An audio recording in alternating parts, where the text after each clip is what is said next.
Assalamualaikum warahmatullahi wabarakatuh. Om Swastiastu, Namo Buddhaya, Salam Kebajikan.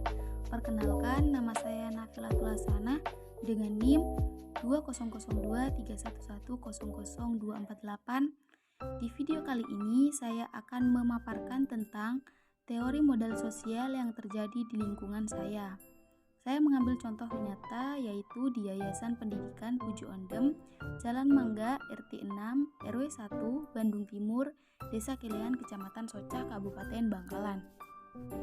Sebelum memaparkan tentang contoh pemberdayaan pendidikan tersebut, saya akan memaparkan tentang definisi modal sosial sendiri. Apa sih modal sosial itu? Modal sosial adalah suatu norma atau nilai yang dipahami bersama oleh masyarakat yang dapat memperkuat jaringan sosial yang positif sehingga terciptanya kerjasama yang saling menguntungkan. Modal sosial akan dapat terasa apabila terdapat interaksi dengan orang lain yang diwadahi dengan struktur sosial.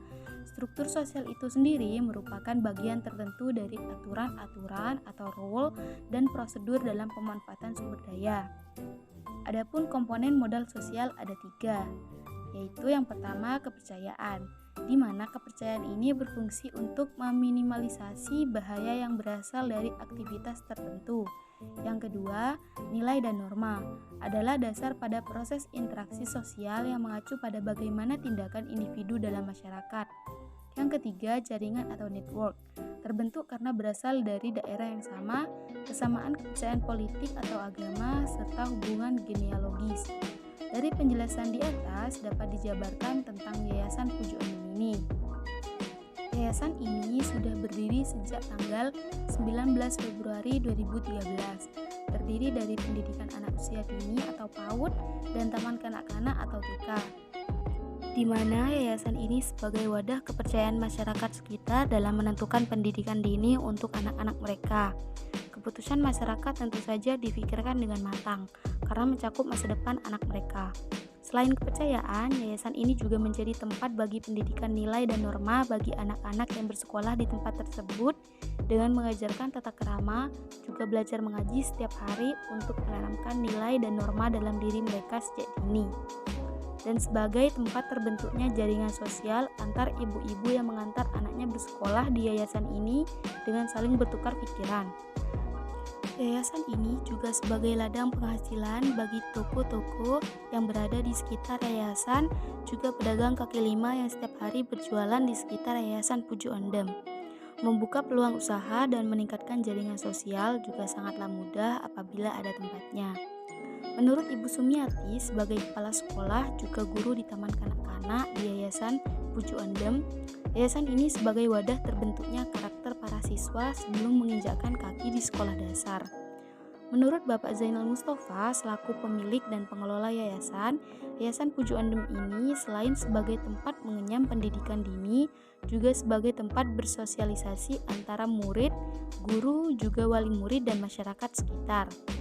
Berikut beberapa program yang dilakukan oleh Yayasan Puju Ondem setiap hari, setiap minggu, setiap bulan, dan setiap tahunnya. Yang pertama, setiap hari. Murid-murid baik PAUD atau TK akan mengadakan belajar dan mengaji dengan bersama-sama dalam satu kelas. Program kedua terjadi pada setiap minggu. Setiap Sabtu, murid-murid akan melakukan senam pagi dan diikuti kegiatan belajar seperti hari-hari biasa. Yang ketiga, program per bulan. Yang pertama, setiap tanggal 24, murid-murid memakai baju adat daerah yaitu sakera dan marlena. Tujuannya untuk memperkuat nilai-nilai budaya Bangkalan pada diri para murid sejak dini. Yang kedua, membawa go pangan lokal, di mana para murid akan membawa makanan berbahan dasar pangan lokal. Program keempat yaitu per 3 bulan. Yang pertama, kunjungan puskesmas dalam rangka pemberian vitamin. Yang kedua, pemberian makanan tambahan. Yang ketiga, pemberian bantuan sosial atau bansos kepada fakir miskin dan juga janda yang berada di lingkungan sekitar yayasan. Adapun program kelima yaitu per tahun yang diadakan Yayasan Puju Ondem. Yang pertama, Maulid Nabi. Yang kedua, wisuda dan pelepasan. Yang ketiga, karya wisata. Yang keempat, lomba. Dari penjabaran program di atas dapat disimpulkan bahwa Perlu adanya modal sosial untuk menumbuhkan beberapa komponen termasuk kepercayaan, nilai dan norma, serta jaringan. Dengan adanya yayasan ini, membantu masyarakat sekitar untuk tidak kesulitan mencari tempat pendidikan yang baik untuk anak-anak mereka. Sekian pemaparan dari saya, kurang lebihnya saya mohon maaf. Wassalamualaikum warahmatullahi wabarakatuh.